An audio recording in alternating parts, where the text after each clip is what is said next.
We start this trip off in San Antonio, Texas, flying nonstop to Chicago, Illinois. Once we land in Chicago, we head to the CTA Blue Line at the airport, and for only $5, take the Metro train to Chicago's Union Station.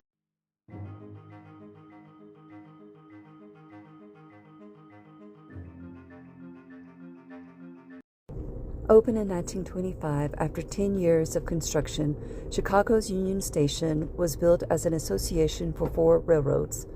Since 2010, Amtrak has invested over $60 million to restore Chicago's Union Station as it approaches its centennial, modernizing it for the 21st century use. The project restored the Great Hall skylight and famous grand staircases, while several historic areas have been transformed into private event spaces like the Burlington Room and the Legacy Club.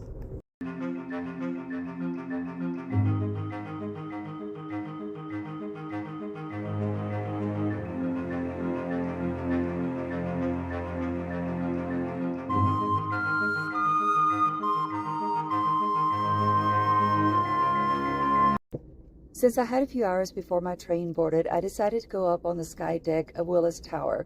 Many of you, like myself, may still refer to it as the Sears Tower.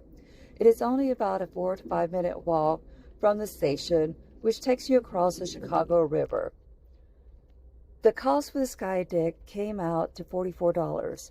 Before heading up to the Skydeck, there is a museum to walk through where you learn about the history of Willis Tower, which began construction in 1970, finishing in 1973 to headquarter the Sears Roebuck and Company.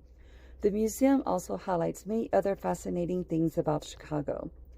At the end of the museum tour, it is now time to get on the elevator that will take us up to the 103rd story to the Skydeck. The elevator goes up quickly at 1,600 feet per minute. Once you reach the Skydeck, you are free to walk around and take in the views from all sides. The sky was clear and I was able to enjoy some great views of the city. The final thing I experienced once I tempered down my fear of heights was to step out on one of the glass ledges that gives you an unobstructed view to the ground over 1,500 feet away.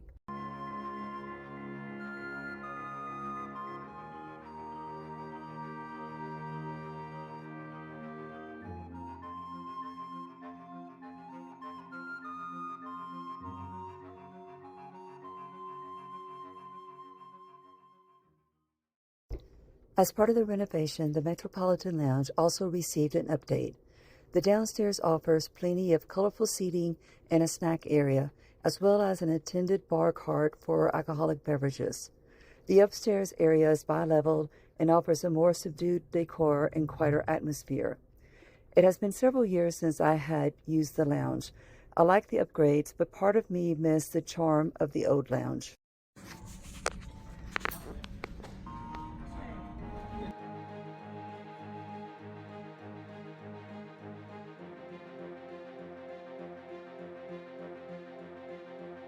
All aboard! It's now time to board the Southwest Chief. The sleeper car passengers are escorted out onto the platform, and we board the train ready for an adventure.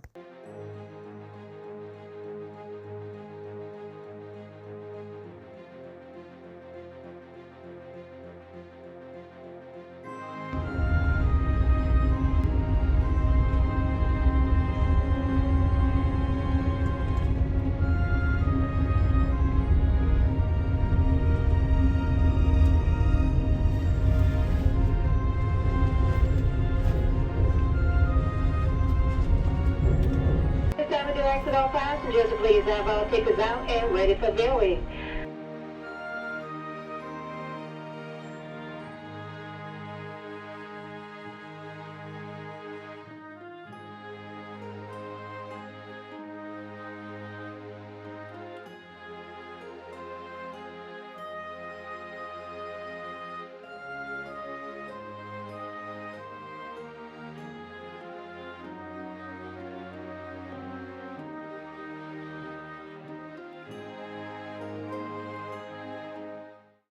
As we head up the stairs to our roomette, we are met with the fresh smell of coffee.